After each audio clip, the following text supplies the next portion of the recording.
ओम अज्ञानतिमिरान्धस्य, मैं निकाल देता हूँ, अब इजी होगा, है ना। बिफोर स्टार्टिंग प्रो इसको थोड़ा सा वॉल्यूम इको कम कर देंगे तो, है ना।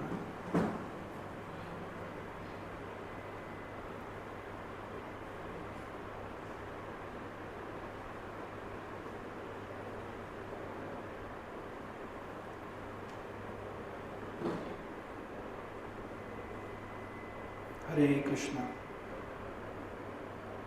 हरे कृष्णा, कम करो जितना कम कर सकते हैं। Hare Krishna. So before starting any spiritual discourse, so the, अच्छा हिंदी में बोलना मुझे, तो कोई भी आध्यात्मिक चर्चा शुरू करने से पहले हम लोग प्रार्थनाएं अर्पित करते हैं, है ना। आध्यात्मिक छोड़िए, जब कोई, ये स्टार्टेड रिकॉर्डिंग, आवाज़ आ रही है ना। हरे कृष्णा। आध्यात्मिक छोड़िए, जब हम बचपन में स्कूल जाते थे तो आप लोगों ने, जैसे प्रेयर होती थी, असेंबली होती थी, है ना, प्रार्थना करते थे, तो एक शैली थी। कॉलेज में होता, ऐसा होता है क्या? नहीं होता है। कि कॉलेज में क्या समझते हैं, प्रार्थना की आवश्यकता, हाँ होता है क्या कॉलेज में? नहीं होता है। कॉलेज में समझते हैं कि अब हमें प्रार्थना की आवश्यकता नहीं है। एनीवे, लेकिन आध्यात्मिक विषय वस्तु पर जब भी चर्चा होती है तो उसकी परिपाटी, उसका जो पैटर्न है वो ये है कि हम पहले प्रार्थना अर्पित करते हैं। प्रार्थना में हम किसको अर्पित करते हैं? सबसे पहले हम प्रार्थना अर्पित करते हैं गुरु को, क्योंकि गुरु की कृपा से ही हमें आध्यात्मिक ज्ञान प्राप्त होता है। आध्यात्मिक ज्ञान छोड़िए, एकेडमिक नॉलेज भी हमको टीचर से मिलता है। केवल किताब पढ़ के कोई व्यक्ति, कोई एमबीबीएस की किताब पढ़ने मात्र से डॉक्टर बन जाएगा क्या? नहीं। उसको एक्सपीरियंस्ड जो प्रोफेसर्स हैं जब तक सिखाएंगे नहीं, तब तक वो सीख नहीं पाएगा। तो उसी प्रकार से कोई भी ज्ञान प्राप्त हम गुरु के माध्यम से करते हैं। पहले गुरु को हम प्रणाम करते हैं। तो मेरे साथ साथ बोलिएगा, ओम अज्ञानतिमिरान्धस्य ज्ञानाञ्जनशलाकया चक्षुरुन्मीलितं येन तस्मै श्री गुरवे नमः। तो बोल रहे हैं ओम अज्ञानतिमिरान्धस्य, हम अज्ञानता के कारण हमारी आंखें बंद है। तो ज्ञान अंजन, अंजन समझते हैं? काजल होता है ना, काजल ऐसे लगाते हैं काजल, तो काजल लगाने से क्या होता है? आंखों की रोशनी तेज होती है। सुरमा लगाते हैं ना, सुरमा, तो उससे आंखों की रोशनी तेज हो जाती है। तो ज्ञान के अंजन लगाने से, है ना, ज्ञान की शलाखा से गुरु ने हमारी आंखें खोल दी, इसलिए हम उनको नमस्कार करते हैं।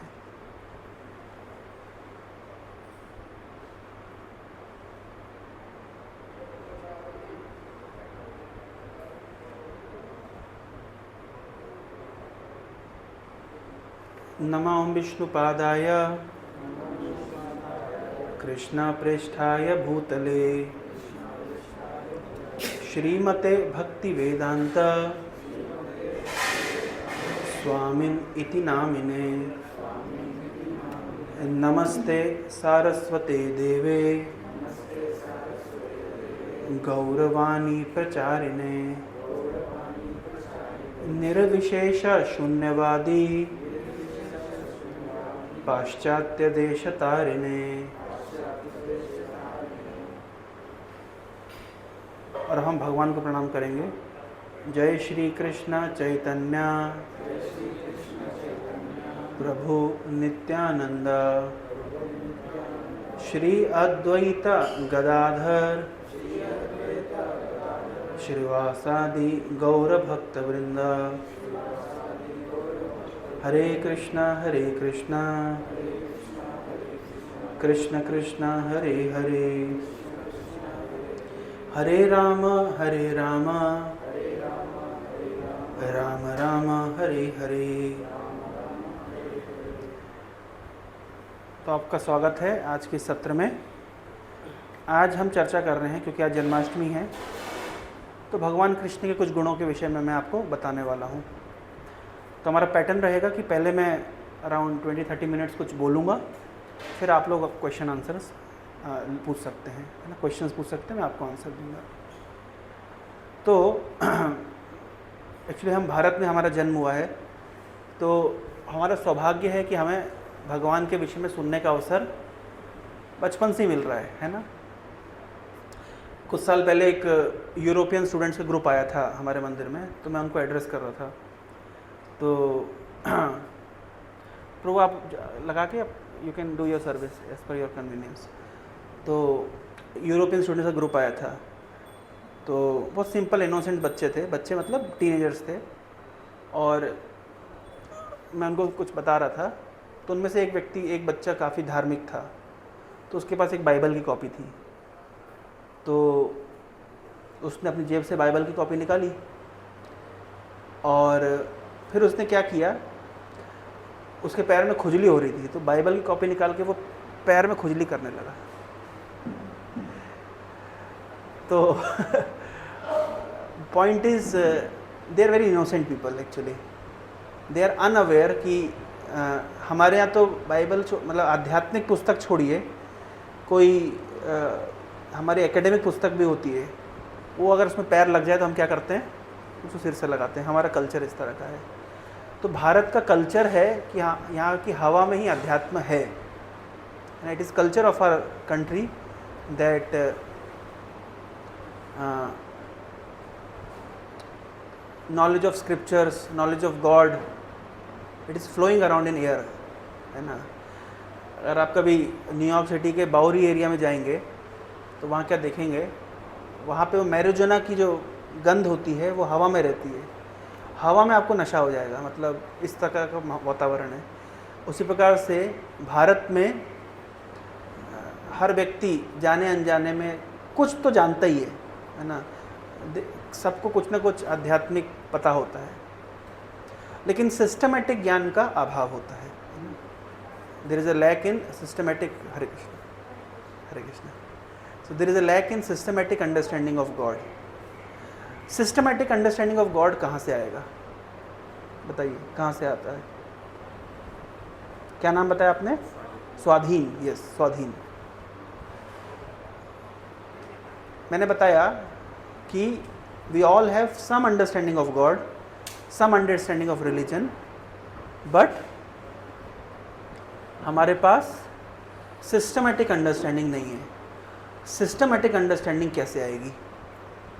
इसका ना पिच हाई करिए, पिच मतलब वॉइस में पतलापन जो है, इको कम कर दीजिए, इको 0 कर दीजिए और पिच को हाई कर दीजिए, बास को कम कर दीजिए, पिच को हाई कर दीजिए। ट्रेबल किसको कहते हैं? ट्रेबल को हाई कर दीजिए और बास को कम कर दीजिए। बताइए सिस्टमेटिक नॉलेज कहाँ से प्राप्त होगी? आध्यात्मिक पुस्तकों से, वेरी गुड, शास्त्रों से। और बताइए कहाँ से होगी? आध्यात्मिक जो जैसे टीचर्स होते हैं, है ना, प्रवचन सुनने से। अच्छा, प्रवचन सुनने का भी एक शैली है। जैसे मान लीजिए आप लोगों ने आईआईटी में एडमिशन लिया है ना, तो आपको आईआईटी के द्वारा कुछ रिकमेंडेड बुक्स हैं, आपके कोर्स के टीचर्स हैं जिन्होंने आपको कुछ बुक्स रिकमेंड करी है। आप उसको सिस्टमेटिक स्टडी करते हैं, बुक्स को स्टडी करते हैं systematically under the guidance of professors in an institution. 3 चीज़ें रिक्वायर्ड है, क्या क्या? बुक्स होनी चाहिए, फैकल्टीज़ होने चाहिए, और एक इंस्टीट्यूशन होना चाहिए। इंस्टीट्यूशन क्या करता है? एक इकोसिस्टम देता है, ज्ञान प्राप्त करने के लिए इकोसिस्टम देता है। तो जैसे एकेडमिक नॉलेज को प्राप्त करने के लिए एक इकोसिस्टम चाहिए, जिसमें हमें बुक्स चाहिए, फैकल्टीज़ चाहिए, क्लासेस चाहिए, इंस्टीट्यूशन चाहिए। इंस्टीट्यूशन फैसिलिटेट करता है, क्लासेस को फैसिलिटेट करता है, एक्सपेरिमेंट्स को फैसिलिटेट करता है, बहुत सारे बेसिक रिक्वायरमेंट्स को फुलफिल करता है। अगर इंस्टीट्यूशन ना हो, यूट्यूब से हम ज्ञान प्राप्त कर सकते हैं, लेकिन थियोरेटिकल, प्रैक्टिकल ज्ञान के लिए अगेन आपको कोई ना कोई इंस्टीट्यूशन खोजना पड़ेगा। जिस प्रकार से भौतिक ज्ञान, एकेडमिक नॉलेज, मटेरियल नॉलेज को प्राप्त करने के लिए हमें फैकल्टीज़ चाहिए, बुक्स चाहिए और इंस्टीट्यूशन चाहिए, स्पिरिचुअल नॉलेज के लिए भी हमें तीनों चाहिए। हमें शास्त्र चाहिए, उन शास्त्र को समझाने वाले फैकल्टीज़ चाहिए, टीचर्स चाहिए, और एक इकोसिस्टम चाहिए जहाँ पे हम उस शास्त्र के ज्ञान को प्रैक्टिस कर सकें। ये तीनों की आवश्यकता हमें है। इसमें एक भी मिसिंग होगा तो हमारा स्पिरिचुअल रियलाइजेशन कंप्लीट नहीं होगा। समझ रहे हैं? तो आप लोग जैसे यहाँ पर आए हैं, तो मैं भी कुछ बच्चे आए थे थोड़ी देर पहले, उनको बता रहा था, वो लोग हमारी लाइब्रेरी देखकर थोड़ा इंप्रेस हो रहे थे। You can see my collection of books there. It is my personal collection of books. Over years I have collected all these books, all scriptures. So they were mesmerized by seeing the entire collection. So I was telling them that ISKCON is not just a temple where you come and break coconuts and worship. ISKCON is a place which provides you an entire ecosystem for understanding God. That is the purpose of coming over here. कहीं पे भी हम जाते हैं कुछ purpose, कुछ समय लेकर जाते हैं, कुछ पर्पस होता है। हॉस्पिटल जाते हैं इलाज कराने के लिए, रिक्रिएशन के लिए हॉस्पिटल नहीं जाते। किसी ने आपने सुना घूमने के लिए हॉस्पिटल गए, चलो थोड़ा घूम के आते हैं। There is a purpose of going to hospital, there purpose of going to park, there is purpose of going to a cinema hall. Similarly there is a purpose of coming to temple. Of all purpose, one purpose is to see God and worship him. That is one purpose, but the major purpose must be to understand about God, to know about God। एक छोटा सा story बताता हूँ जिससे आप समझेंगे कि हम जो बोलते हैं, सुनते हैं, पढ़ते हैं, देखते हैं, उसकी अंडरस्टैंडिंग होना कितना ज़रूरी है। एक बार की बात है, एक गांव में एक साधु रहता था और उसने देखा कि एक शिकारी पंछियों को पकड़ लेता है। और कैसे पकड़ता है? शिकारी आता है, जाल बिछाता है, दाना डालता है, और जो पंछी होते हैं वो जाल में फंस जाते हैं। तो उसको बड़ी दया आई, तो कहा यार ये इन पंछियों की मैं सहायता कैसे कर सकता हूँ। तो साधु ने सभी पंछियों को एक मंत्र सिखा दिया। मंत्र क्या था? मंत्र था शिकारी आएगा, बोलिए, जाल बिछाएगा, दाना डालेगा, जाल में फंसना नहीं। मंत्र याद हो गया? क्या मंत्र है? शिकारी आएगा, जाल बिछाएगा, दाना डालेगा, जाल में फंसना नहीं। शिकारी आएगा, जाल बिछाएगा, दाना डालेगा, जाल में फंसना नहीं। अभी सभी पंछियों ने ये मंत्र याद कर लिया। क्या मंत्र है? शिकारी आएगा, जाल बिछाएगा, दाना डालेगा, जाल में फंसना नहीं। एक दिन शिकारी आया, जाल बिछाया, दाना डाला, और सारे पंछी उस जाल के अंदर फंस गए। लेकिन फंसे हुए पंछी क्या मंत्र गुनगुना रहे थे? शिकारी आएगा, जाल बिछाएगा, दाना डालेगा, और जाल में फंसना नहीं। तो जिस प्रकार से इन पंछियों ने ये पूरा मंत्र याद कर लिया, लेकिन उसका अर्थ उनको समझ नहीं आया, उसी प्रकार से हमें शास्त्रों की बहुत सारी बातें पता होती है। कुछ हौच पौच इधर उधर से हमको पता होता है, कुछ ज्ञान की बातें हमें पता होती है, लेकिन प्रैक्टिकली अपने जीवन में हम अप्लाई नहीं कर पाते, जैसे ये पंछी अप्लाई नहीं कर पाए। एक और छोटा सा उदाहरण आपको देता हूँ। भगवद गीता में भगवान कह रहे हैं कि अनिच्छन अपि वार्ष्णेया बलादेव नियोजितः। अनिच्छन अपि वार्ष्णेया,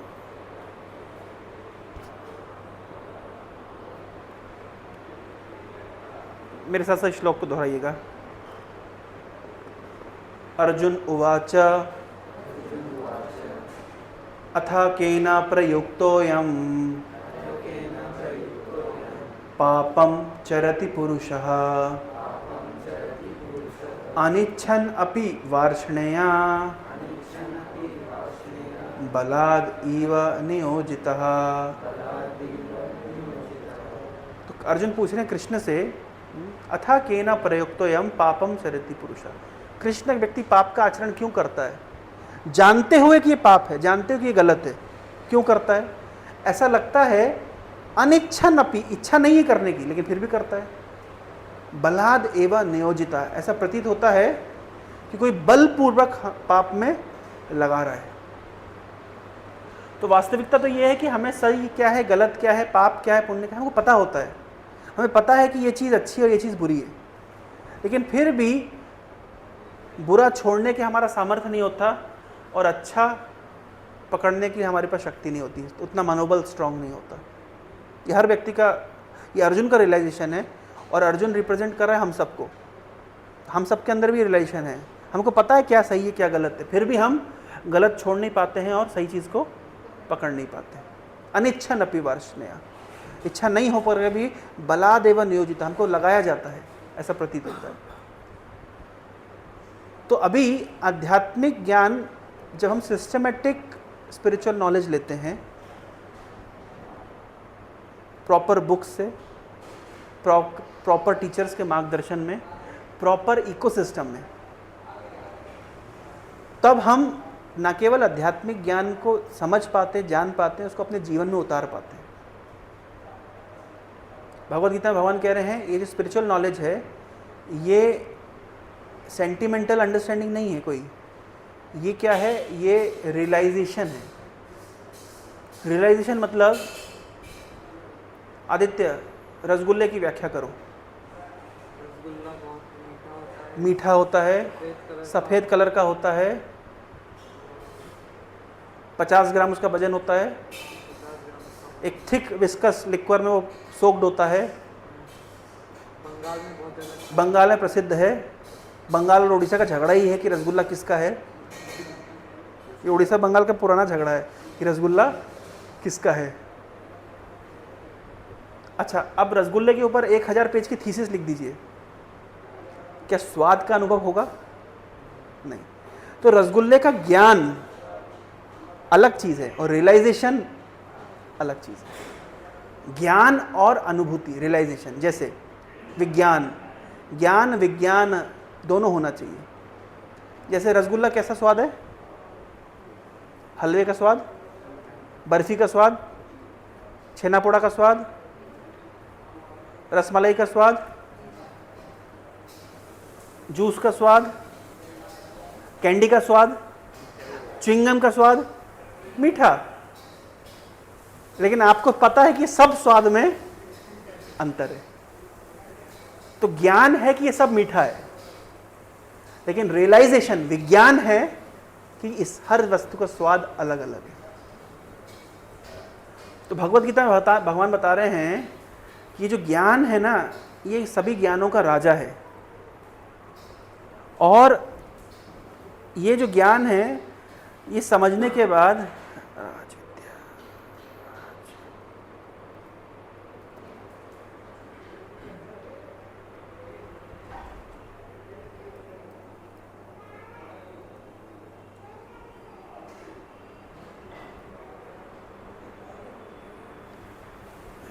मेरे साथ से दोहराइएगा। राज विद्या राज गुह्यम पवित्रम इदम उत्तमम प्रत्यक्षवागमम धर्म्यम सुसुखम कर्तुम अव्ययम। भगवान कह रहे हैं अर्जुन को, ये जो मैं ज्ञान दे रहा हूँ ना अर्जुन, ये सभी ज्ञान का राजा है। राज विद्या, this knowledge is the king of education. One kind of education आप कॉलेज में ले रहे हैं, लेकिन एक दूसरी एजुकेशन है जिसको राज विद्या कहा गया है, किंग ऑफ एजुकेशन। राज गुह्यम, the most secret of all secrets. पवित्रमिदम, it is purest knowledge. And उत्तमम, उत्तम मतलब, तम मतलब अंधकार, उत्तम मतलब उत्कर्ष मतलब, उत्कर्ष मतलब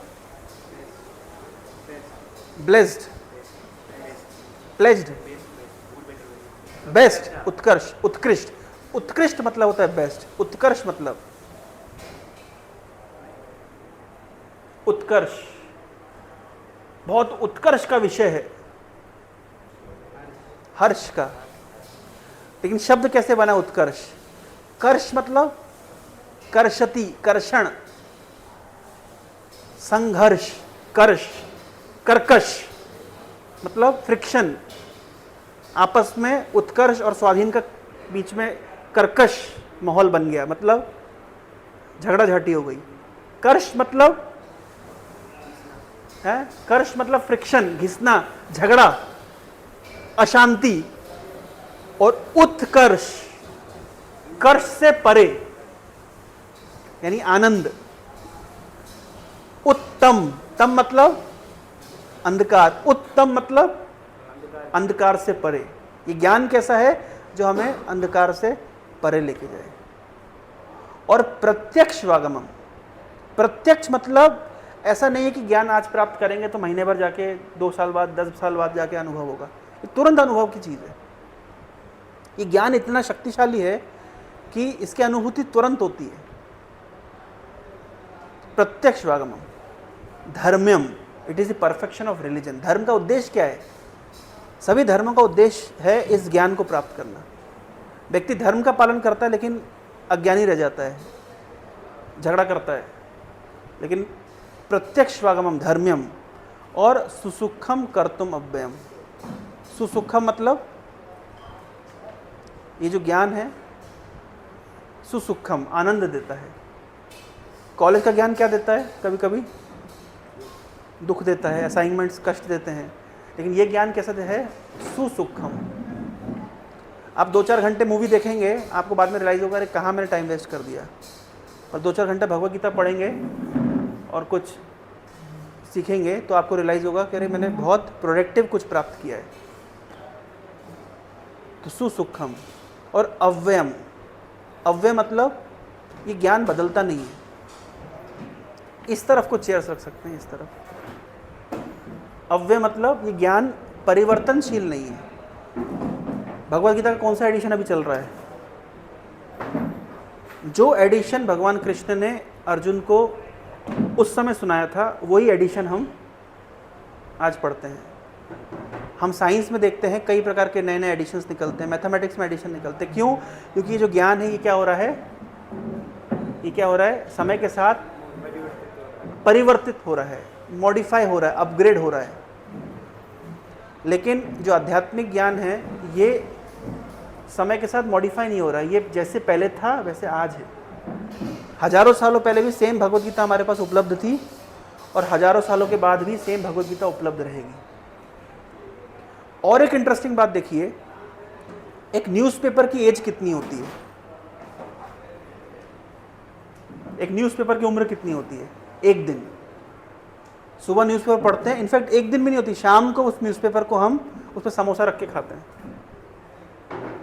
लेकिन वो भी तो कुछ कागज के ऊपर लिखा हुआ है, और ये शास्त्र में तो कागज के ऊपर कुछ लिखा ही हुआ है। लेकिन अंतर क्या है? ये हजारों सालों में नवीन रहता है, एवर, मतलब क्या होता है? Ever fresh. थोड़ा सा वॉल्यूम बढ़ा सकते हैं और स्पीकर पीछे रख सकते हैं हल्का सा। ये जो ज्ञान है ये कैसा है? एवर फ्रेश रहता है, एवर यूथफुल रहता है। आप इंटरेस्टिंग बात देखिए, आप अभी एमटेक फर्स्ट ईयर में हैं, आप बीटेक फर्स्ट ईयर की किताबें पढ़ना पसंद करेंगे? मजबूरी में करना पड़े तो अलग बात है, समझ रहे? मजबूरी में कुछ रेफरेंस चेक करना है, कुछ करना है तो पढ़ना अलग बात है। लेकिन कोई पढ़ना चाहेगा? कोई नहीं चाहेगा। जो किताब आज बंद हो गई हम चाहते हैं कि भाई ख़त्म करो, हम नहीं खोलना चाहते हैं। हम बचपन की कोई किताब खोलना चाहते हैं, नहीं खोलना चाहते हैं। लेकिन भगवद गीता एक ऐसा ग्रंथ है जिसको बारंबार हम पढ़ते हैं, और जितनी बार हम पढ़ते हैं उतनी बार हमें नई नई अनुभूति होती है, हमारा अनुभव और प्रखर होता चला जाता है। इसलिए उसको कहा गया अव्यय। ये ज्ञान अव्यय है, चेंजलेस है। लेकिन जितनी बार भी हम इसको पढ़ते हैं, सुनते हैं, उतनी बार हमारा अनुभव बढ़ता चला जाता है। तो हमारा आज जो चर्चा हमने शुरू करी कि जैसे एकेडमिक नॉलेज को प्राप्त करने के लिए हमें क्या क्या चाहिए? हमें बुक्स चाहिए, हमें फैकल्टीज़ चाहिए जो उसको समझाते हैं, और हमें एक इकोसिस्टम चाहिए, एक इंस्टीट्यूशन चाहिए जो इस ज्ञान को लेने के लिए हमें फैसिलिटेट करे। उसी प्रकार से आध्यात्मिक ज्ञान को प्राप्त करने के लिए भी हमें बुक्स चाहिए, हमें टीचर्स चाहिए, और हमें एक इकोसिस्टम चाहिए जहाँ पे इस ज्ञान को हम ले सकें और समझ सकें, प्रैक्टिस कर सकें। और अगर वो इकोसिस्टम नहीं होगा, अगर वो प्रैक्टिस में नहीं लाएंगे, तो वो स्टोरी जो मैंने आपको सुनाई, आज जो हमने, क्योंकि आज जन्माष्टमी की तिथि है, बहुत सुंदर दिवस है, मैंने आज सोचा कि आप लोगों को भगवान कृष्ण से अवगत कराऊं। भगवान कृष्ण है कौन? संस्कृत एक ऐसी भाषा है जो कि बहुत साइंटिफिक है। इंग्लिश उतनी साइंटिफिक लैंग्वेज नहीं है। जैसे BUT, इसको कैसे प्रोनाउंस करेंगे? बट, लेकिन PUT, पुट, स्पेलिंग सेम है लेकिन प्रोनाउंसिएशन अलग अलग है। लेकिन इंटरेस्टिंगली संस्कृत में जो फोनेटिक अरेंजमेंट होता है कितना साइंटिफिक है। क, ख, ग, घ, यहाँ से आवाज आ रही है। त, थ, द, ध, न, जीभा और दांत टकरा रहे हैं। होंठ से फ, फ, ब, भ, म, समझ रहे हैं? ये फोनेटिक अरेंजमेंट कहलाता है। संस्कृत एक बहुत सिस्टमेटिक लैंग्वेज है। संस्कृत भाषा में रूट्स होती है और उस रूट से आप कई प्रकार के शब्द बना सकते हैं। जैसे विद धातु से आप बनाते हैं विदुषी, विद्यार्थी, विद्यालय, विद्वान, वेद। एक शब्द, एक धातु से आप कई शब्द बना लेते हैं। भारत, भास्कर, भानु, भास्वान। भ धातु मतलब प्रकाशमान, तो उससे कई शब्द बन गए। भास्कर, भानु, सूर्य के पर्यायवाची हैं। भारत, जो ज्ञान का प्रकाश फैलाने में लगा हुआ है, भ धातु से बना है। ऐसे ही एक शब्द है जिसको हम बहुत चर्चा में लेते हैं, उसको कहते हैं भगवान। लेते हैं ना भगवान।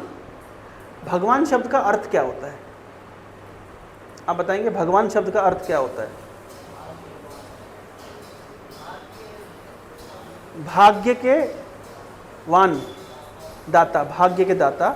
ठीक है, आप बताइए।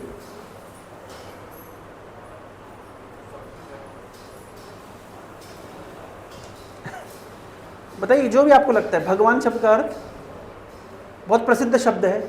भगवान मतलब, भगवान मतलब, आप लोग पास में आ जाइए, ज़्यादा कंफर्टेबल होगा। भगवान मतलब, ये शब्द तो हम बोलते ही हैं। आप बताइए कुछ आपको लगता है भगवान मतलब? परमात्मा। संस्कृत में ईश्वर, परमात्मा, भगवान, इस शब्दों का अलग अलग अर्थ बताया गया है। जैसे हिंदी में हम लोग बोलते हैं ब्राह्मण, विप्र, द्विज, पर तीनों का अर्थ एक्चुअली अलग है। हिंदी में हम पर्यायवाची बोलते हैं ना, ब्राह्मण, द्विज और विप्र। संस्कृत में एक श्लोक है, बड़ा इंटरेस्टिंग श्लोक है, देखिए। जन्मना जायते,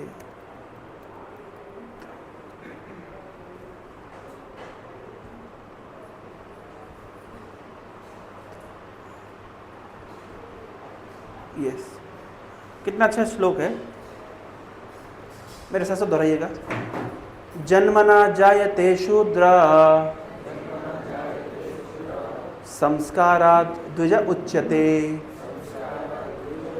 स्कंद पुराण में बताया गया है कि जन्मना जायते शूद्रा, जन्म से हर व्यक्ति क्या है? शूद्र है। लेकिन जन्मना जायते शूद्रः, और आगे क्या बता रहे हैं? संस्कारात् द्विज उच्यते। संस्कार जब होते हैं, संस्कार होता है ना, उपनयन संस्कार होता है, उसको कहते हैं द्विज। द्विज शब्द का अर्थ होता है जिसका 2 बार जन्म हुआ है। पक्षी को भी द्विज कहते हैं। क्यों कहते हैं पक्षी को द्विज? हाँ, पहले अंडा आता है, एक जन्म, फिर अंडे से पक्षी आता है, दूसरा जन्म, तो 2 जन्म हो गए, अंडा और फिर अंडे से पक्षी, इसको भी द्विज कहते हैं। तो तो जन्मना जायते शूद्रा संस्कारात भवेत द्विजा, वेद पठेत भवेत विप्रः। संस्कार हो गया, उपनयन संस्कार हो गया, उसके बाद वेद पढ़ते हैं, वेद पढ़ने से वो कहलाते हैं विप्र। लेकिन ब्रह्म जानाति इति ब्राह्मण, लेकिन जब वो भगवान को जान जाता है, ब्रह्म को जानता है, तो फिर उसको ब्राह्मण कहते हैं। अभी हम पर्यायवाची यूज़ करते हैं, क्या क्या, विप्र, ब्राह्मण, द्विज एक साथ यूज़ कर लेते हैं, लेकिन संस्कृत में हर मीनिंग, वर्ड का मीनिंग अलग है। वैसे संस्कृत में परमात्मा, भगवान और ईश्वर सब शब्दों का एक अलग अर्थ है। संस्कृत के बहुत सारे कोश होते हैं, डिक्शनरीज होती हैं। मैं एक संस्कृत एक्सपर्ट नहीं हूँ, लेकिन इतना बेसिक नॉलेज हम लोग जब पढ़ते हैं तो आ जाता है। अलग अलग डिक्शनरीज होती है संस्कृत की, बहुत ट्रेडिशनल और हज़ारों सालों पुरानी डिक्शनरी। हज़ारों पुराने साल के सूत्र होते हैं, पतंजलि के सूत्र होते हैं, संस्कृत पाणिनि ग्रामर, अलग अलग सूत्र होते हैं जिससे संस्कृत को समझा जाता है। उससे क्या होता है कि हर मीनिंग का एक अपना एक, इनफैक्ट मीनिंग छोड़िए, शब्दों का उच्चारण मात्र उसका मीनिंग बदल के रख देता है, उतना डेप्थ है इस भाषा में। तो भगवान शब्द की मैं व्याख्या करने वाला हूं आज। और दूसरी बात, जब भी हम कोई आध्यात्मिक चर्चा करते हैं, हमारा कुछ बेसिस होता है। जैसे कोर्ट रूम, आप में से कितने लोग, कभी कोई कोर्ट का अनुभव है आपको? कोर्ट में गए कोई केस लड़ने के लिए, किसी के ऊपर कोई केस नहीं हुआ, सौभाग्य है आप लोगों का। जब आप कोर्ट में जाते हैं ना, तो वकील जो होते हैं वो वकालत जो करते हैं, वो उनका सोर्स, उनका बेसिस क्या होता है? Law books. लॉ बुक्स के आधार पे बोलते हैं। आइदर वो लॉ बुक्स के आधार पे बोलते हैं या वो प्रीवियस जजमेंट के आधार पे बोलते हैं। ये आधार लेकर के बात होती है कि जज साहब, सुप्रीम कोर्ट ने इस पर्टिकुलर, इस प्रकार के केस का ऐसा वर्डिक्ट सुनाया था, तो पुराने केस को लेकर के बातचीत होती है। और फलाना लॉ बुक में इस प्रकार से यहाँ पे ये मेंशन्ड है, इस चीज़ के लिए ये लॉ है। रैंडम बातचीत नहीं होती है। वकील जाकर के जज को ये नहीं बोलता कि जज साहब मेरे मन में आ रहा है ऐसा, तुम्हारे मन की बात यहाँ पे सुनी नहीं जाएगी। यहाँ पे क्या सुनी जाएगी? क्या सुनी जाएगी? लॉ बुक्स और जजमेंट। उसी प्रकार से आध्यात्मिक ज्ञान मन घड़ंत विषय नहीं होता। यहाँ पे भी दो तरीके से ज्ञान की चर्चा होती है। पहली चर्चा होती है शास्त्र के अनुसार। मैं अगर कोई बात बोल रहा हूं तो आपको इमीडिएटली पूछना है कि आपने ये जो स्टेटमेंट दिया, क्या ये शास्त्र के द्वारा सम्मत है, क्या ये आपके मन की उपज है? कभी कभी लोग बोलते हैं मुझे लगता है कि भगवान ऐसा है, मुझे लगता है कि है ना आध्यात्मिक जीवन ऐसा है। नहीं, मुझे लगता है का यहाँ पे कोई कॉन्सेप्ट नहीं है। ये बात क्या शास्त्र के द्वारा अनुमोदित है? आप जो बोल रहे हैं क्या कहीं पे ये मेंशन्ड है? और क्या ये पूर्व में जो महान आचार्य हुए हैं, हमारे सनातन धर्म के आचार्य, जैसे मान लीजिए कोई क्रिश्चियन है, क्रिश्चियन कॉन्ग्रेगेशन चल रहा है चर्च में, वो काय का रेफरेंस लेंगे? वो बाइबल का रेफरेंस लेंगे और वो जीसस क्राइस्ट ने इस प्रकार बताया है, या पोप ने इस प्रकार बताया है, या हमारे क्रिश्चियन धर्म के अंदर आने वाले सेंट्स ने इस प्रकार बताया है। ऐसे ही होता है। इसी प्रकार से जब हम सनातन धर्म चर्चा करते हैं तो चर्चा का विषय होता है कि शास्त्र में क्या लिखा है। क्या आप ये जो बात बोल रही है शास्त्र सम्मत है? क्या इसका कोई शास्त्रीय आधार है या आपके मन की उपज है? और हमारे सनातन धर्म के कई महान आचार्य हुए हैं। आप लोगों ने सभी ने नाम सुना होगा शंकराचार्य। मैं आप लोगों को फोटो भी दिखा सकता हूँ, सब ने नाम सुना है शंकराचार्य। इनको आपने सभी ने देखा होगा, सबको है ना। ये फोटो आपने कई बार देखी होगी। ये लगभग 1100 साल पहले आए थे। इन्होंने कुछ सिद्धांत स्थापित किए, कुछ सिद्धांत दिए हैं। शंकराचार्य, इनको आपने फोटो आपने कई बार देखी होगी। रामानुजाचार्य, आप में से कोई साउथ से है? कोई भी नहीं है। साउथ में रामानुजाचार्य बहुत प्रसिद्ध हैं। इनकी फोटो भी आपने कभी देखी होगी। कभी नहीं देखी रामानुजाचार्य की? हाँ, साउथ में जितने भगवान विष्णु के मंदिर हैं वे सब रामानुज आचार्य के परंपरा में आते हैं। या आप लोगों ने, आप में से कितने लोग नॉर्थ से हैं, नॉर्थ इंडिया से, तो आपने इनको तो देखा ही होगा, गोस्वामी तुलसीदास, इनका नाम भी सुना होगा। या आप लोगों ने सूरदास जी का नाम भी सुना होगा। आपका घर है राजस्थान, इनको तो आप जानते ही होंगे।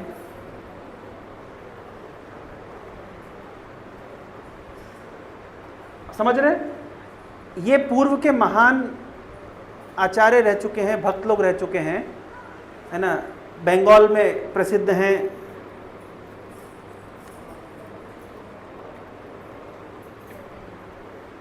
चैतन्य महाप्रभु। तो जब भी मैं बात करूंगा शास्त्रों की, जब भी मैं सनातन धर्म का कोई सिद्धांत प्रतिपादित करता हूं, प्रस्तुत करता हूं, तो मुझे दो चीजें करनी पड़ेगी। एक चीज क्या करनी पड़ेगी, मुझे बताना पड़ेगा कि ये चीज शास्त्र में कहां लिखी गई है, और दूसरा मुझे बताना पड़ेगा कि ये किस महान आचार्य के द्वारा इस बात का समर्थन किया गया है। अगर मैं, अभी आप कभी कभी मन में प्रश्न उठता है कि प्रभु जी बहुत सारे धर्म के नाम पे बहुत कुछ चलता है, हम जज कैसे करेंगे? केवल 3 पैरेलल लाइन से, साधु, गुरु, शास्त्र। ये साधुओं ने क्या बोला है, शास्त्र क्या बोलते हैं, और हमारे टीचर जो हमको वहाँ पे बता रहा है वो पैरेलल है या इंटरसेक्ट कर रहा है। अगर वो तीनों पैरेलल चल रहे हैं मतलब बात सही बोली जा रही है। अगर वो इंटरसेक्ट कर रही है मतलब कोई तो घपला कर रहा है। समझ पा रहे हैं? मैं ऑथेंटिक बात बोल रहा हूं कि नहीं बोल रहा हूं, उसका क्या प्रमाण है? मैं जो बोल रहा हूं उसका शास्त्रीय प्रमाण मैं आपके सामने रख पा रहा हूं कि नहीं रख पा रहा हूं। और दूसरा, मैं जो बात बोल रहा हूं इसको पूर्व में किसी ने समर्थन किया है या नहीं किया है। इस तरीके से ज्ञान फ्लो करता है। एकेडमिक ज्ञान में तो ऐसे ही फ्लो करता है। आप जब रिसर्च करते हैं तो पीछे क्या होता है, लिखते हैं, बिब्लियोग्राफी लिखते हैं ना, कि कहाँ कहाँ से आपने रेफरेंस लिया है, किन किन किताबों से रेफरेंस लिया है, और किस किस वैज्ञानिक ने उस फील्ड में रिसर्च किया है और उसने उसके स्टेटमेंट्स क्या हैं। उनकी बात से आप अपने बात को जस्टिफाई करते हैं और टेस्टिफाई करते हैं। उसी प्रकार से आध्यात्मिक ज्ञान भी टेस्टिफाई होता है। अब मैं आपको भगवान शब्द की परिभाषा बताने वाला हूं, लेकिन परिभाषा मैं मन से बताने नहीं वाला हूं, मैं शास्त्र कोट करूंगा।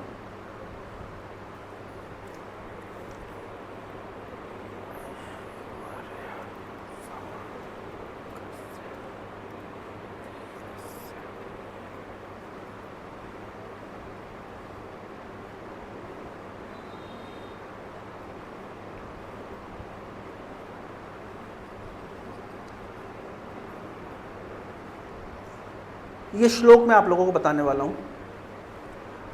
आप सभी जानते हैं व्यास देव का नाम, वेद व्यास, सबने सुना है। कोई ऐसा जिसने वेद व्यास का नाम नहीं सुना?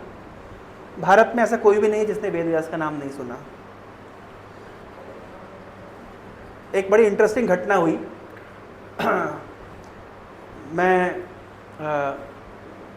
ट्रेन में ट्रैवल कर रहा था, मतलब मेट्रो ट्रेन में, न्यूयॉर्क में। तो एक लड़का मुझे मिला, तो ऐसी बातचीत हुई।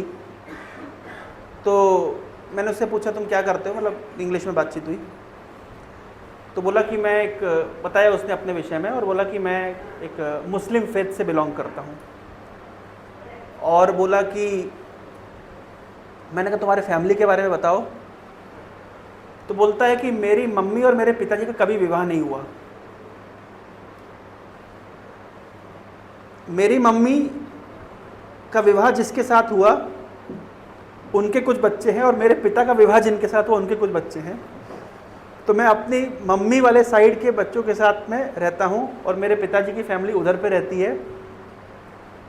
और मेरे मम्मी ने जिनके साथ विवाह किया, फिर उनने किसी और के साथ विवाह किया, उनके बच्चों के साथ हम लोग मिलते जुलते हैं। मतलब वो इतना कॉम्प्लिकेटेड बना दिया वो स्टोरी, मतलब उसका। तो मुझे बड़ा आश्चर्य हुआ कि विदेशों में फैमिली कल्चर जैसी कोई चीज़, मतलब मैं सुनता था, परंतु प्रैक्टिकली किसी व्यक्ति से ऐसे पूछना कि भाई तुम्हारा फैमिली बैकग्राउंड क्या है, भाई हमारे यहाँ पूछते भाई आपके घर में कौन कौन है, तो आप क्या जवाब देते हैं कि भाई मेरी मम्मी है, मेरे पिताजी, मेरे दादा दादी, मेरे भाई बहन, सीधा सीधा आंसर देते हैं। इनका आंसर इतना कॉम्प्लिकेटेड था कि मैं मम्मी के साथ रहता हूँ और मम्मी जिनके साथ रहती हैं वो मेरे पापा नहीं है, लेकिन मेरे पापा जिनके साथ रहते हैं वो मेरी मम्मी नहीं है, समहाउ खिचड़ी पकी हुई है।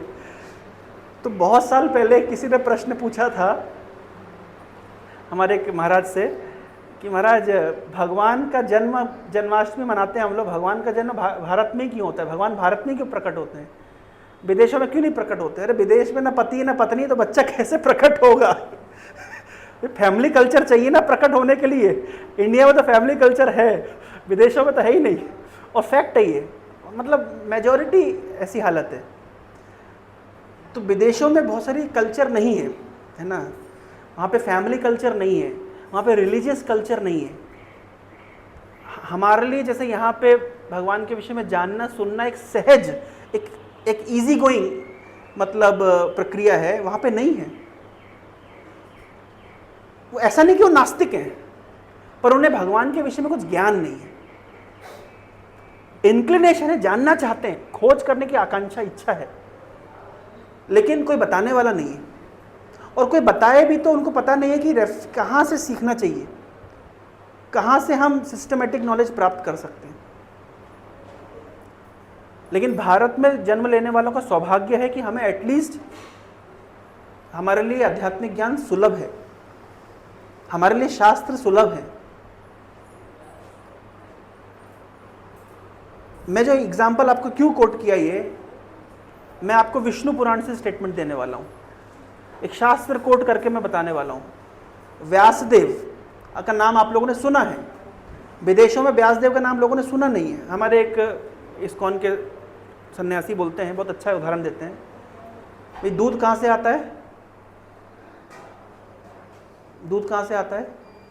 गाय से आता है। आपकी जनरेशन को पता है, अभी आप 2 जनरेशन और रुक जाइए, वो बोलेंगे गाय दूध कहाँ से आता है? वो ओमफेड से आता है ना?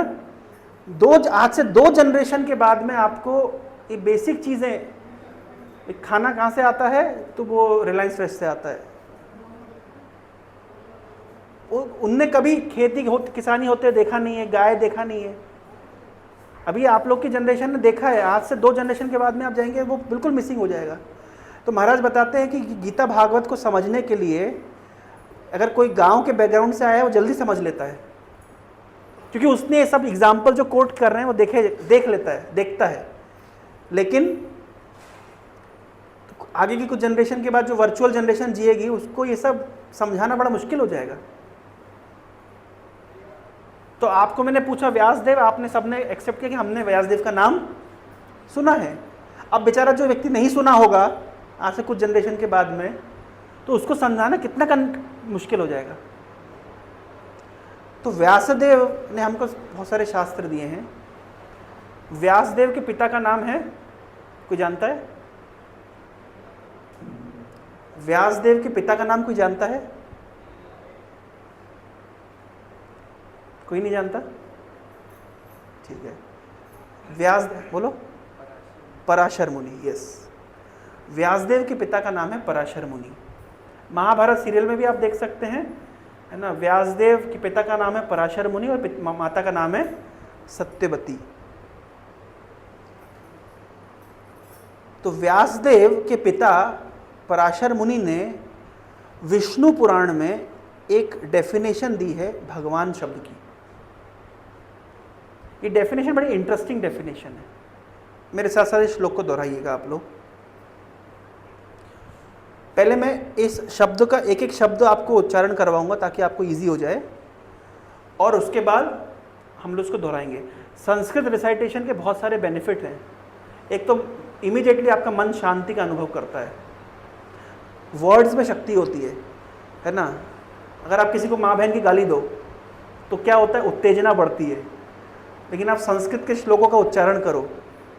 संस्कृत में गधे को क्या बोलते जानते हैं? वैशाख नंदन। कितना सभ्य लग रहा है ना। गाली भी देना, अगर किसी को गधा बोलना है यही किसी को गधा अगर हिंदी में बोलना तो कितना गंदा शब्द है, लेकिन आप संस्कृत में किसी को गधा बोलें तो क्या बोलेंगे? हे वैशाख नंदन। तो संस्कृत भाषा में क्या है? एक रिचनेस है।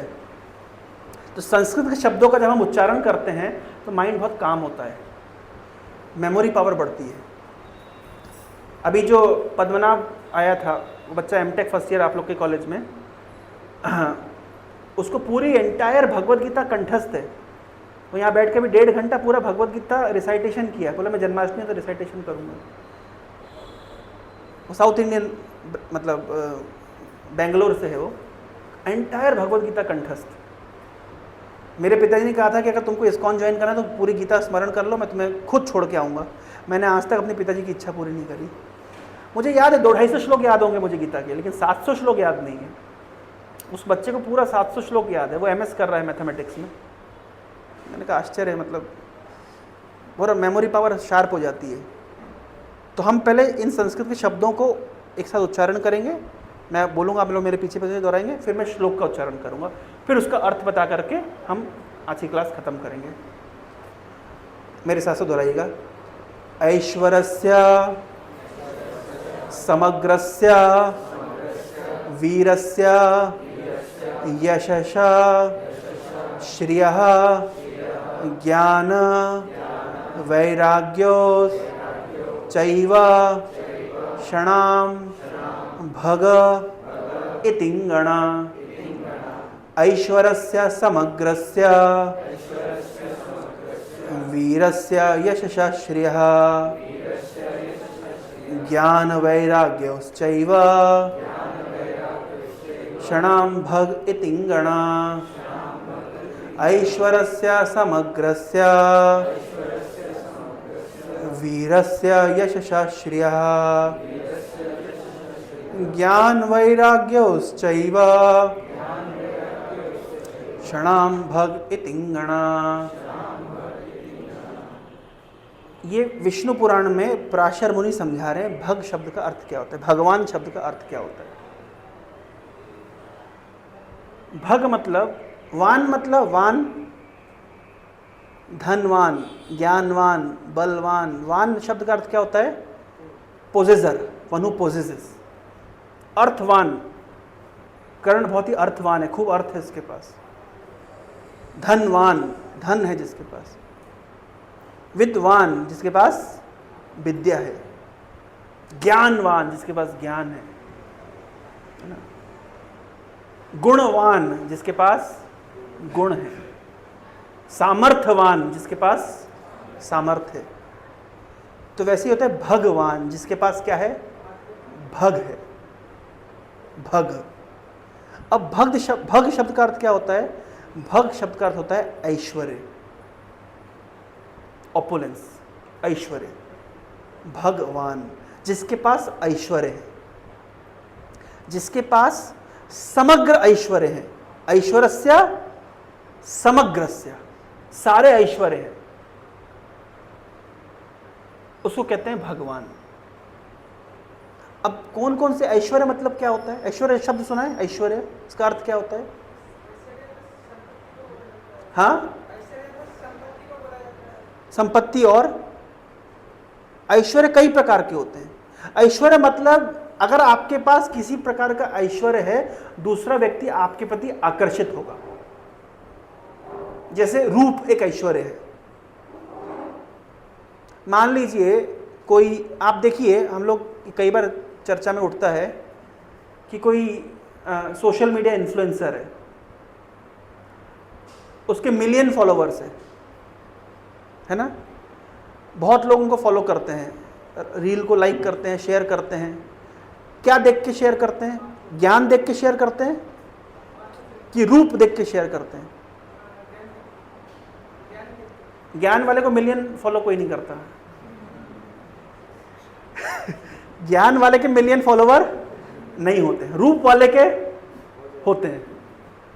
तो रूप क्या है? एक ऐश्वर्य है। कोई अच्छा रूपवान व्यक्ति होगा तो उसके प्रति दूसरे लोग आकर्षित होते हैं। धन एक ऐश्वर्य है। भाई आपके कॉलेज में मुकेश अंबानी जी आए कुछ वक्तव्य देने के लिए, आप लोग जाएंगे कि नहीं जाएंगे? जाएंगे। क्यों जाएंगे? धनी व्यक्ति है, आप देखना चाहते हैं धनी व्यक्ति कैसा होता है, कैसे चलता है, कैसे उठता है, कैसे बैठता है, आप देखना चाहते हैं स्वाभाविक रूप से, क्योंकि धन एक ऐश्वर्य आकर्षित करता है, रूप एक ऐश्वर्य जो आकर्षित करता है। एपीजे अब्दुल कलाम आए होते, अभी नहीं है, मान लीजिए आते, या इसरो के डायरेक्टर आए, अब सुनने जाएंगे? जाएंगे। क्यों जाएंगे? ज्ञान, ज्ञान एक ऐश्वर्य आकर्षित करता है। धन एक ऐश्वर्य है, रूप एक ऐश्वर्य है, ज्ञान एक ऐश्वर्य है, और बल, शक्ति। कोई WWE वाला खिलाड़ी आएगा, शक्ति कई प्रकार की होती है। नरेंद्र मोदी आए, या कोई पॉलिटिशियन, या सपोज करिए अमेरिका का प्राइम प्रेसिडेंट आया, सब बोलते नहीं जाए, सब चले जाते हैं, देख के तो आए भाई कैसा है, क्या है उसमें? ज्ञान नहीं है, पागल नंबर 1 है। आजकल तो मीम चल रही ना, टैरिफ करूं क्या यूएस की नहीं, आजकल मीम बना रहे लोग, तारीफ करूं क्या उसकी, तो टैरिफ करूं क्या यूएस की तो ज्ञान नहीं है, रूप भी कोई खास सुंदर नहीं है, लेकिन पावर है, इन्फ्लुएंस है। देखने जाएंगे ये कैसा दिखता है भाई, स्वाभाविक। नहीं देखने जाते, कोई पॉलिटिशियन रैली में आता है तो हजारों लोग, पागल लोग, हजारों लाखों लोग जा रहे हैं ना देखने के लिए, क्या देखने जाते हैं? हाँ? मतलब शक्ति एक ऐश्वर्य है, पावर, बल एक ऐश्वर्य है, आकर्षित करता है। तो धन एक ऐश्वर्य है, ज्ञान एक ऐश्वर्य है, रूप एक ऐश्वर्य है, बल एक ऐश्वर्य है। समस्त धन, समस्त ज्ञान, समस्त बल, समस्त सौंदर्य, फेम। कोई व्यक्ति फेमस है, किसी भी कारण वो फेमस हो सकता है, तो फेमस व्यक्ति के प्रति आकर्षित, अच्छा फलाना व्यक्ति आ रहा है, कोई इवेंट होता है, आपके कॉलेज में कोई इवेंट होगा, तो आप एक सोशल मीडिया इन्फ्लुएंसर को पकड़ेंगे। हम कोई रेस्टोरेंट को अगर आगे बढ़ाना, हमें फूड ब्लॉगर्स को पकड़ना होता है कि वो आएँ और हमारी रेस्टोरेंट को वीडियो करके जाएं और अपने ब्लॉग में शेयर करें। क्यों? इन्फ्लुएंशियल व्यक्ति है या फेमस व्यक्ति है, फेम लोगों को आकर्षित करती है, उसको देख करके दूसरे लोग आएंगे। तो कोई भी फेमस व्यक्ति के प्रति हम आकर्षित होते हैं। और एक और गुण ऐसा है जिसके प्रति हम आकर्षित होते हैं। गांधी जी के पास ऐसा क्या था कि हजारों लाखों लोग उनके पीछे डांडी मार्च में चल दिए? धन नहीं था, ज्ञान, बल, सौंदर्य, उनके पास था वैराग्य। कोई देखे तो सही, कोई ऐसे धोती, एक सिंगल धोती बांध करके ऐसा कौन व्यक्ति जिसने अंग्रेजों को हिला दिया? मतलब मैं पॉलिटिशियन, मैं गांधी जी का समर्थक नहीं हूँ, मेरे को मत लीजिएगा उस दिशा में, मतलब मैं एग्जाम्पल दे रहा हूँ, मतलब आप मुझे मतलब don't consider me a follower of Gandhi. मैंने एक रील दी थी, वो बहुत पॉपुलर हो गई, एक जगह पे छोड़ दिया था मैंने। हम गांधी जी के फॉलोवर नहीं कि कोई हमको एक गाल दिखाए तो हम दूसरा गाल आगे कर दें। हम हनुमान जी के फॉलोवर हैं, है ना। अगर कोई भगवान के अगेंस्ट में बोलता है, कल नहीं बता रहा था, तो हम उसकी लंका में आग लगाने के लिए तैयार थे। हम गांधी वाला फॉलोवर नहीं है। बस एक बात बता रहा हूँ, एक गाना बना था, दे दी हमें आज़ादी बिना खड़ग बिना ढाल, साबरमती के संत तूने कर दिया कमाल। ऑफकोर्स सब जानते हैं कि किसने आज़ादी दिलवाई है हमको लेकिन ऐसा पॉपुलर है, तो क्या किया उन्हें? हमको आज़ादी दी दी बिना खड़ग बिना ढाल। उनका एक गुण है जो लोगों को आकर्षित किया, क्या? कि केवल चरखा चलाते हैं, केवल बकरी का दूध पीते हैं।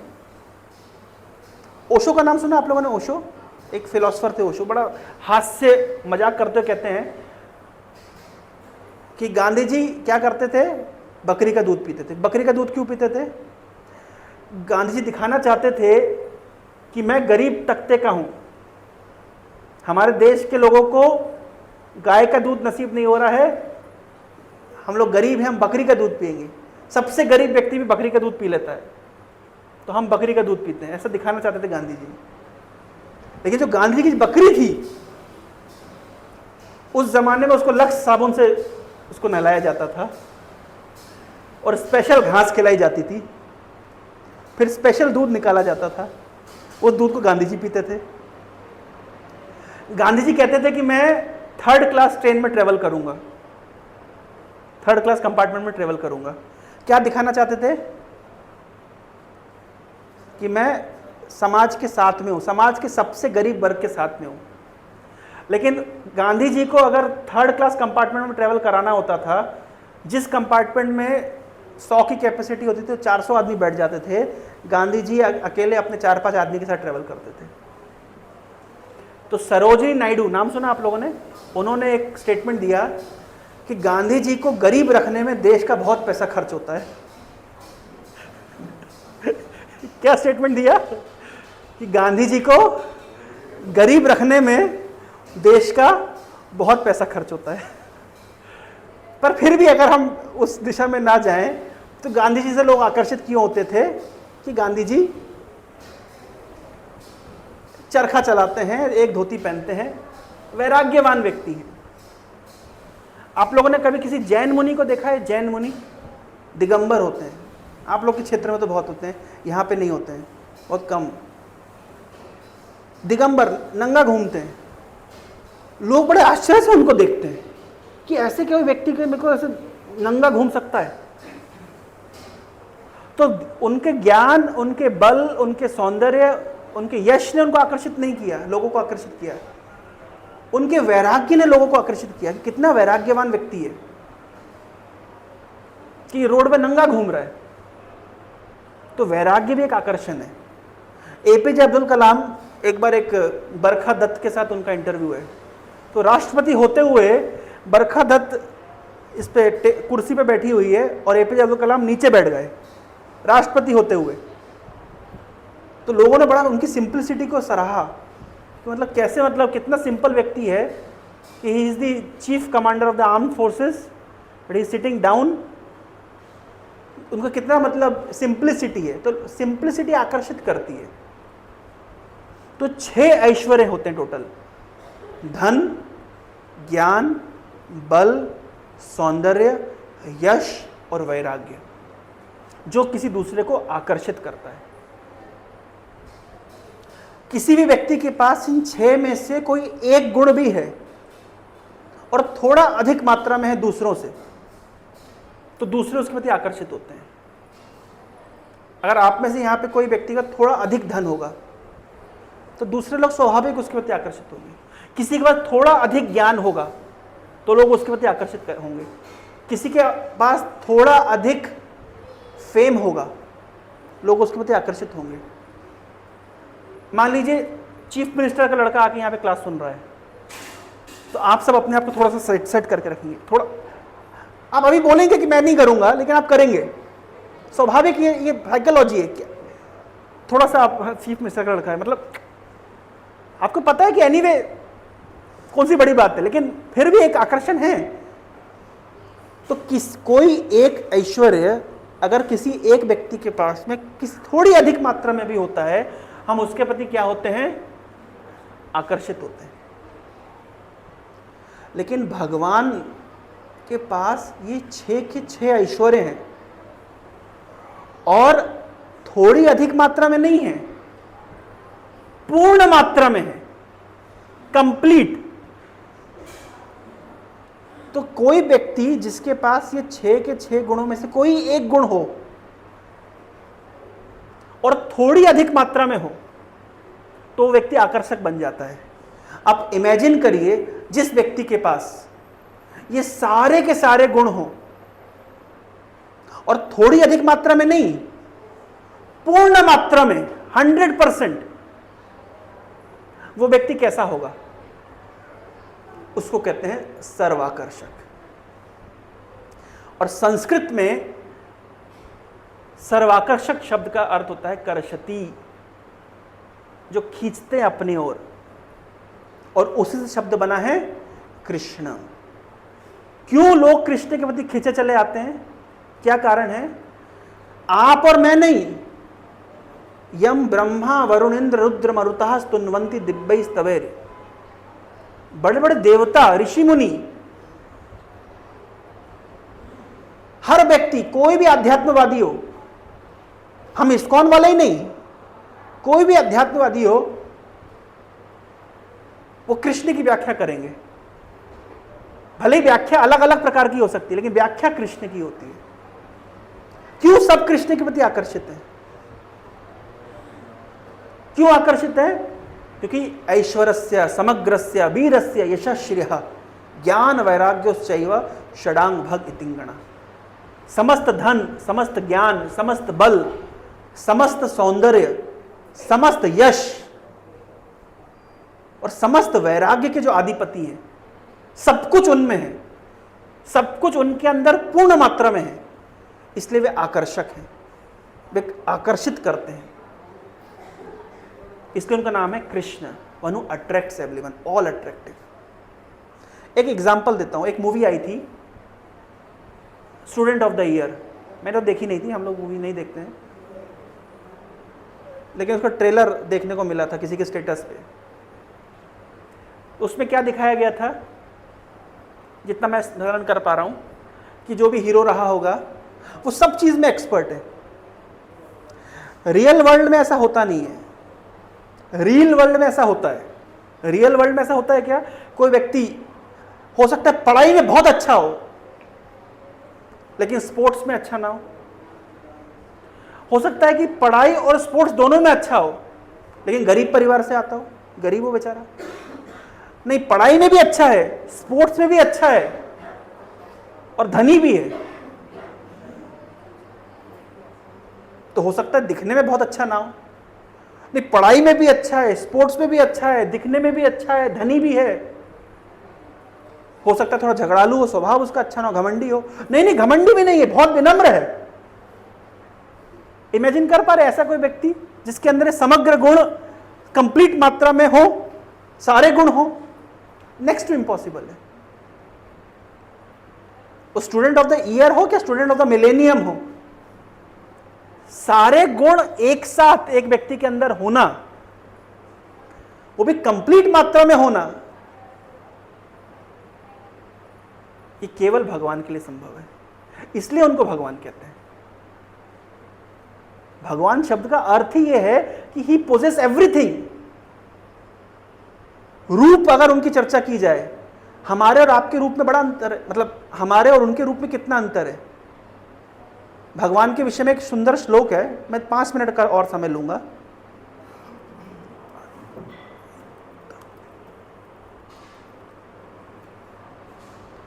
एक स्टेटमेंट है जो ब्रह्मा जी बता रहे हैं, ये ब्रह्मा जी के द्वारा दिया गया स्टेटमेंट है। मैं श्लोक को पढ़ देता हूं आप लोगों की सुविधा के लिए। अद्वैतम अच्युतम अनादिम अनंत रूपम आद्यम पुराण पुरुषम नवयौवनम च वेदेषु दुर्लभम अदुर्लभम आत्मभक्तौ गोविंदमादि पुरुषम तमहम भजामि। अद्वैतम अच्युतम, भगवान अद्वितीय हैं, उनके जैसा और कोई नहीं है। भगवान के लिए एक शब्द यूज किया है भगवद गीता में, असमा ऊर्ध्व, उनके समान और उनसे ऊर्ध्व तो छोड़ ही दीजिए, समान भी कोई नहीं है, ऊर्ध्व की तो बात ही नहीं। असमा ऊर्ध्व, अद्वितीय है और उनका नाम है अच्युत। अच्युत शब्द का मतलब होता है कभी गिरते नहीं है। गिरते नहीं मतलब ऐसा नहीं है कि हमने इलेक्शन लड़ा और उसमें आज घोषित कर दिया कि आज से भगवान कृष्ण भगवान है, 5 साल का फिर इलेक्शन होगा और अब कोई हम किसी और को चुन लेंगे। अच्युतम, वे अनादिकाल से भगवान थे, भगवान हैं और भगवान रहेंगे। अच्युत, कभी गिरते नहीं अपनी स्थिति से। जैसे एक प्राइम मिनिस्टर की पोजीशन पे कोई है तो कोई 5 साल 10 साल 15 साल, उसके बाद उसको अपनी पोजीशन से नीचे उतरना पड़ेगा। लेकिन भगवान पैदा होके 6ठे दिन में पूतना के स्तनों से उसके प्राण छीन लिए। कौन सी साधना करी होगी, कौन सा ऐसा मतलब शक्तिमान व्यक्ति है जो 6 दिन की उम्र में वो किसी असुर को मार सकता है? इसका अर्थ क्या कि कृष्ण कोई साधना करके भगवान नहीं बने हैं, कोई ध्यान करके, कोई योग करके भगवान नहीं बने, वे भगवान हैं। केवल अपने आप, केवल बाल लीला प्रकाशित कर रहे हैं, लेकिन he is the god of all gods, अद्वैतम, अच्युतम और अनादि अनंत रूपम, और बहुत सारे रूपों में अपने आप को प्रकाशित करते हैं। आद्यम, उनसे सब कुछ शुरू हुआ है। आदित्य, आदित्य के पिताजी, उनके पिताजी, उनके पिताजी, उनके पिताजी, उनके पिताजी, कहीं तो एंड, कहीं तो पहुंचेंगे ना। ऑफ कोर्स हम लोग डार्विन थ्योरी को नहीं मानते हैं। डार्विन कहते हैं कि हमारे पूर्वज बंदर हैं, प्रभुपाद जी कहते हैं तुम्हारे पूर्वज बंदर होंगे, हमारे पूर्वज तो कृष्ण हैं।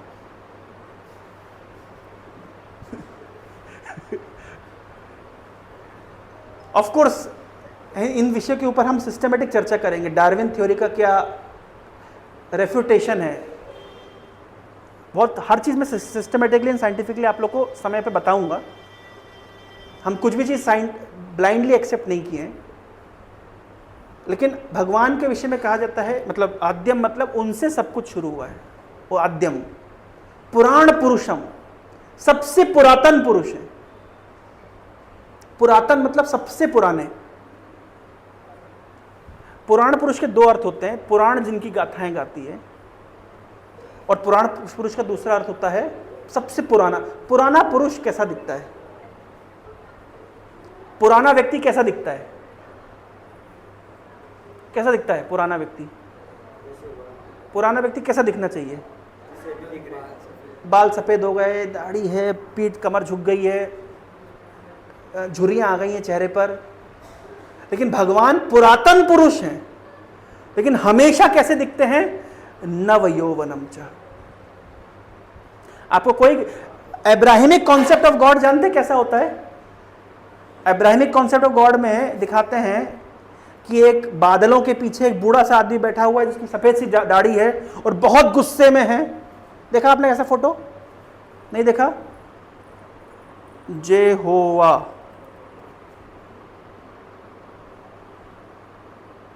ये देखिए, ये अब्राहमिक गॉड्स हैं। मतलब उनकी भगवान की परिकल्पना कैसी है कि भगवान कैसे दिखते हैं? भाई भगवान अगर ओल्ड हैं तो पुराने हैं तो कैसे होने चाहिए? उनके अनुसार अगर भगवान ओल्ड हैं तो कैसे होने चाहिए? ओल्ड होने चाहिए। देखो ओल्ड है, लेकिन वैदिक शास्त्र बता रहे भैया ओल्ड हैं लेकिन नव यौवनम। और ये भगवान कैसे दिख रहे हैं? गुस्से में है, सिंहासन पे बैठे हुए हैं बादलों के पीछे, और हाथ में इनके क्लब है, पूरा हमेशा गुस्से में देख रहे हैं। वो देख रहे हैं कि स्वाधीन क्या गड़बड़ करेगा और मैं झट से ऊपर से आसमान से मारूंगा। लेकिन हमारे शास्त्र बताते हैं भगवान हमेशा कैसे? स्मित हास्य, हमेशा मुस्कुराते रहते हैं। आपने देखा कृष्ण को? रसराज कृष्ण पेंटिंग्स आपको दिखाता हूं, कितनी सुंदर भगवान कैसे दिखते हैं। ये स्मित हास्य, मुस्कुराते हैं। तो आद्यम पुराण पुरुषम, लेकिन हमेशा कैसे दिखते हैं? नव यौवनम, हमेशा नव युवक। आपको एक ऐसी बात बताने जा रहा हूं जो आपके आंखों का पर्दा खोलने वाली है। मतलब ऐसे आंखें बड़ी हो जाएगी। सुनिए ध्यान से। आपने कभी ऑब्जर्व किया कि एक लड़का या एक लड़की अपनी किस एज में सबसे ज्यादा अट्रैक्टिव दिखते हैं? किस एज में? जब जैसे ही नई नई जवानी आती है, नई नई मूछें आती हैं, जैसे ही बच्चे प्यूबर्टी में रीच करते हैं, उस समय वो सबसे ज्यादा अट्रैक्टिव दिखते हैं। जब नई जवानी, उसको कहते हैं नव यौवनम। क्यों दिखते हैं? उस एज में सबसे ज्यादा अट्रैक्टिव क्यों दिखते हैं? क्योंकि that age resembles the age of Lord Krishna. Krishna eternally lives in that age. जब भगवान अर्जुन का रथ हाँक रहे हैं और गीता का उपदेश सुना रहे हैं, उस समय उनकी उम्र है 100 साल, 100 ईयर्स। पर दाढ़ी मूछ वाले भगवान नहीं है, झुर्रियां नहीं है चेहरे पे, कमर झुक नहीं गई है। वहां भी कैसे दिख रहे हैं? नव यौवनम। जब भीष्म पितामह के सामने भगवान आते हैं तो वो भीष्म पितामह स्तुति करते हैं, तमाल वर्णम। भगवान तमाल वर्ण के मतलब उनका बॉडी जो बॉडी कैसी दिखती है? श्याम वर्ण के समान, नव यौवनम, ऑलवेज अट्रैक्टिव। क्यों अट्रैक्टिव? एक यंग एज का लड़का, एक न्यू यूथ हमेशा अट्रैक्टिव क्यों लगता है? Because that age resembles the age of the Lord. Krishna eternally lives in that age. तो पुराण पुरुषम नव यौवनम। तो सुंदर रूप और धन, उनका नाम ही है कमलापति, लक्ष्मीपति। हम सबके पास कुछ धन है, पर हम में से कोई नहीं बोल सकता कि हमारे पास संसार की सारी संपत्ति है। कुबेर भी यह क्लेम नहीं कर सकते कि संसार की सारी संपत्ति मेरे पास है।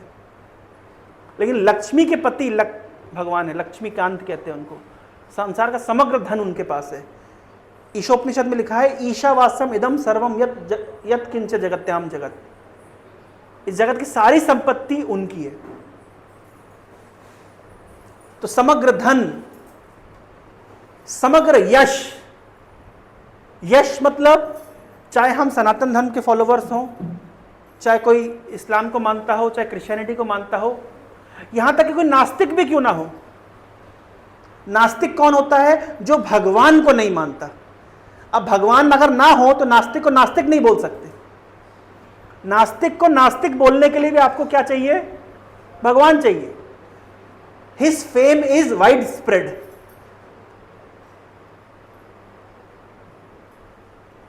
हम कॉन्वेंट स्कूल में पढ़ते थे, हैलोड बी दाय नेम। उनके नामों का गुणगान होना चाहिए। समझ पा रहे हैं?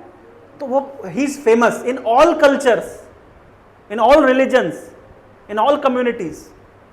हर व्यक्ति के पास कुछ ना कुछ गॉड का कॉन्सेप्शन है। क्लियर कॉन्सेप्शन भले ही ना हो, पर कॉन्सेप्शन है। Everybody is looking for God. आप बिल्कुल गरीब से गरीब परिवार में चले जाइए और धनी से धनी परिवार में चले जाइए, सबका एक कॉमन फैक्टर क्या है? गॉड। कोई ज्यादा कनेक्टेड है, कोई कम कनेक्टेड है, किसी का ज्यादा ज्ञान है, किसी को कम ज्ञान है। ये हर व्यक्ति कहीं ना कहीं, तो that means God is all famous. और गॉड, और बोल रहे हैं समग्र वैराग्य। सारे गुण होने पर अगर किसी व्यक्ति के अंदर थोड़ा अधिक धन आ जाता है, इतरा के चलता है। क्लास में किसी के अच्छे मार्क्स आ गए तो सब कुप्पे की तरह फूल जाता है। कोई ज़्यादा दूसरों से अच्छा दिखता है तो इतराने लगता है, घमंड आ जाता है।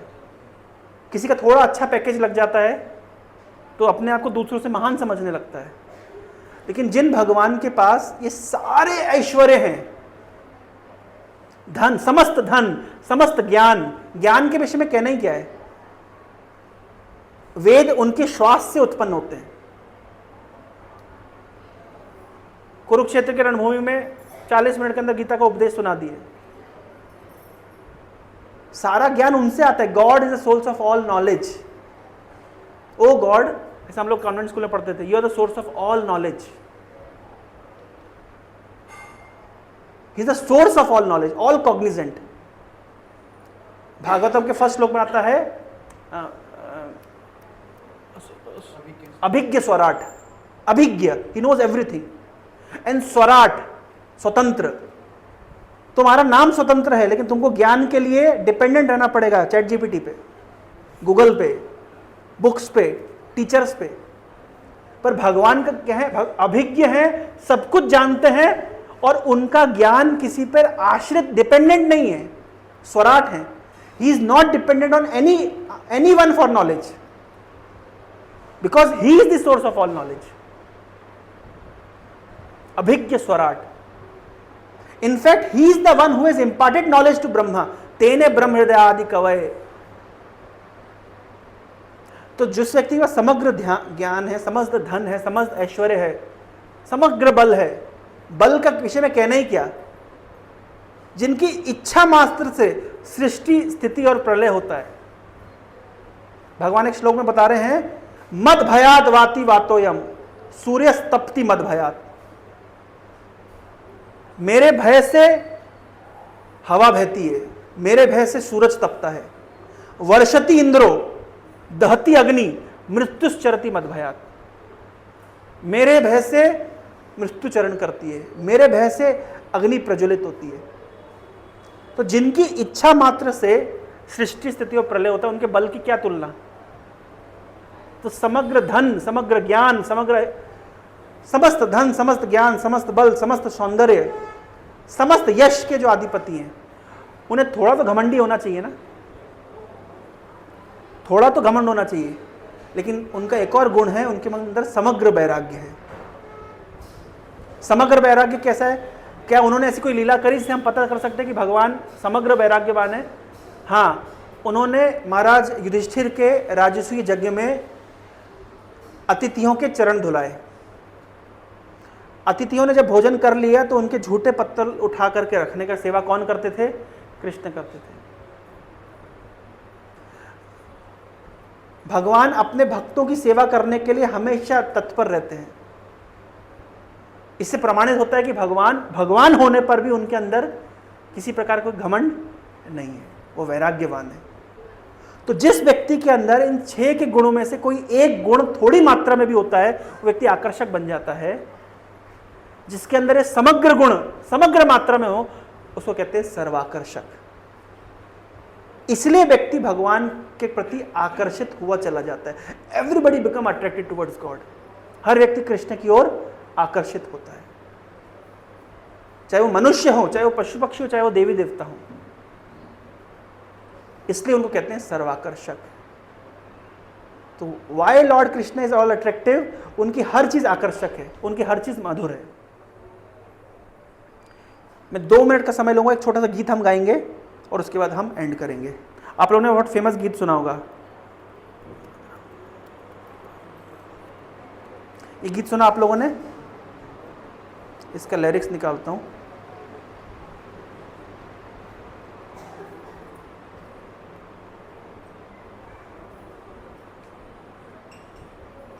प्रभु आप मृदंग बजाएंगे? लेकिन ना, अब इसको क्या हो गया?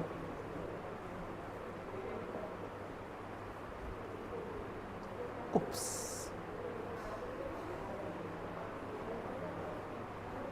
ऊपर बैठेंगे, चेयर तो नहीं होगा। चेयर पे बैठने से नहीं बजा पाएंगे।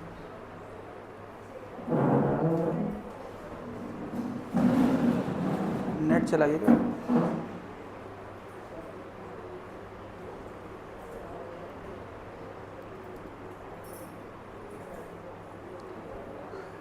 क्लास के बाद आप सभी के लिए प्रसाद है, तो आप लोग 5 मिनट और पेशेंस चलेगा ना? 5 मिनट और। अरे यार ये चल नहीं रहा, क्या बात है इसको?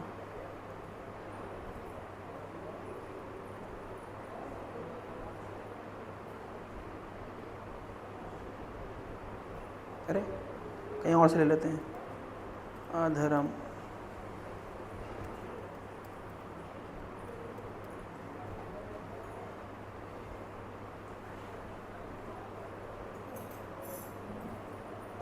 हिंदी में लगा दूं? हिंदी में चलेगा। तो मैं जिस ट्यून में गाऊंगा, पहले मैं गाऊंगा, फिर आप लोग मेरे पीछे पीछे दोहरा सकते हैं। अगर आपको फोटो खींचना है तो आप लाइट जला के फोटो खींचना, अच्छे फोटो आएगा।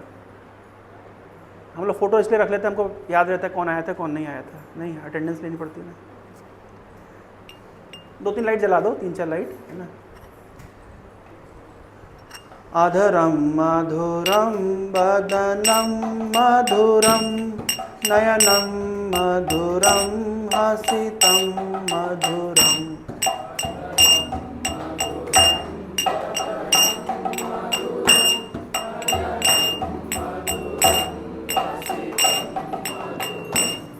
अधरम मधुरम बदनम मधुरम नयनम मधुरम हसितम मधुरम।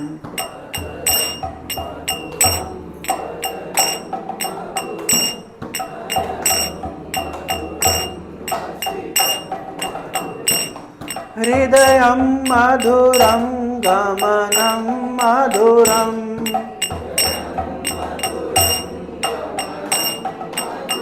हृदयं मधुरं गमनं मधुरम्।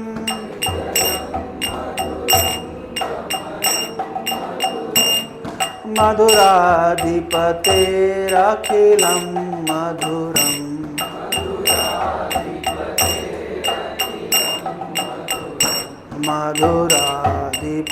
मधुराधिपतेरखिलं मधुरम्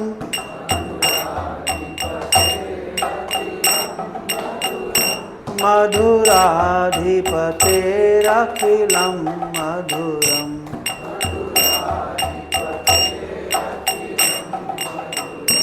वचनं मधुरं चरितं मधुरम्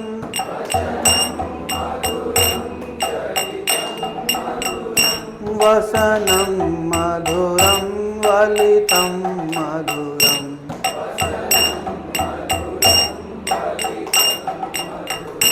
चलितं मधुरं भ्रमितं मधुरम्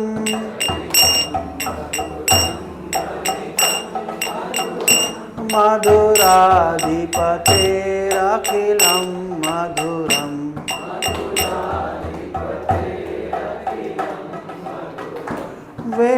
वेणोर्मधुरो रेणुर्मधुरा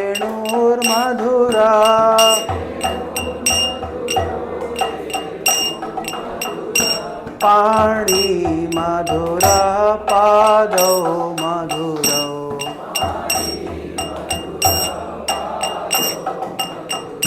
नृत्यं मधुरं सख्यं मधुरम्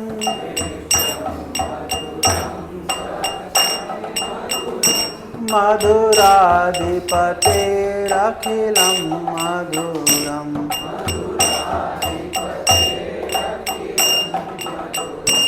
गीतं मधुरं पीतं मधुरम्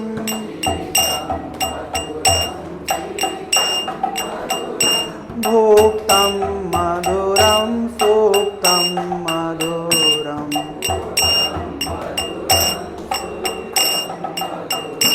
रूपं मधुरं तिलकं मधुरम्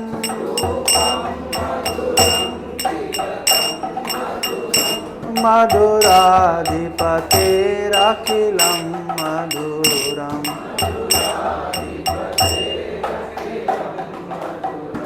करणं मधुरं तरणं मधुरम्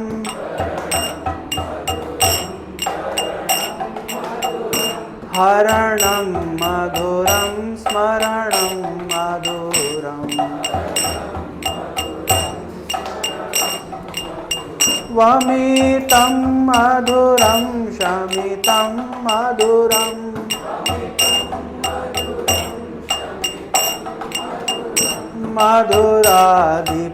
मधुराधिपतेरखिलं मधुरम्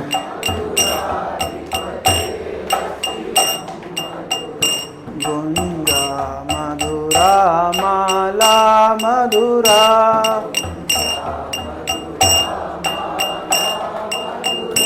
यमुना मधुरा बीची मधुरा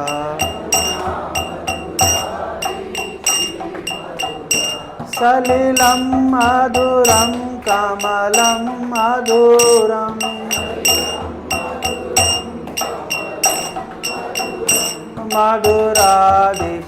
मधुराधिपतेरखिलं मधुरम्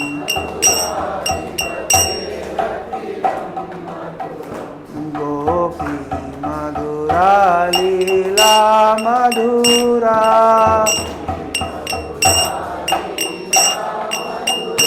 युक्तं मधुरं मुक्तं मधुरम्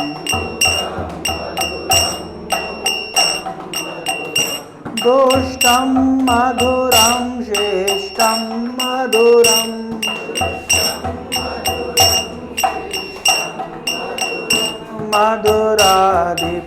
मधुराधिपतेरखिलं मधुरम्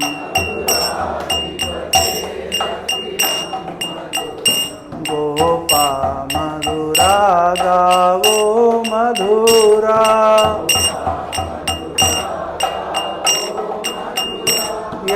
यष्टिर्मधुरा सृष्टिर्मधुरा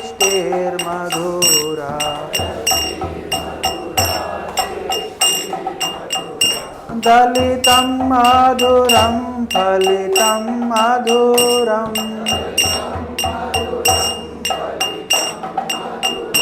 मधुराधिपतेरखिलं मधुरम्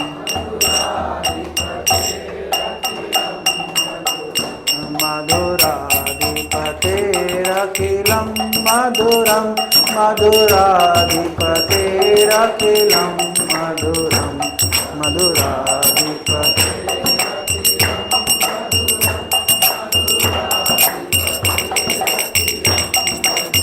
हरे कृष्ण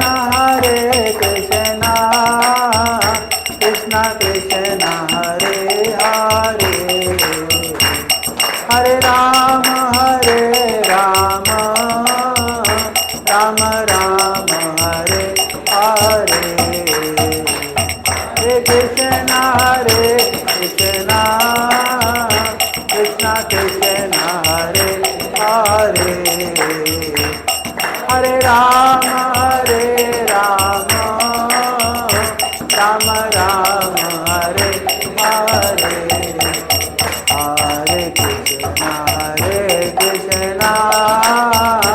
कृष्ण कृष्ण हरे हरे हरे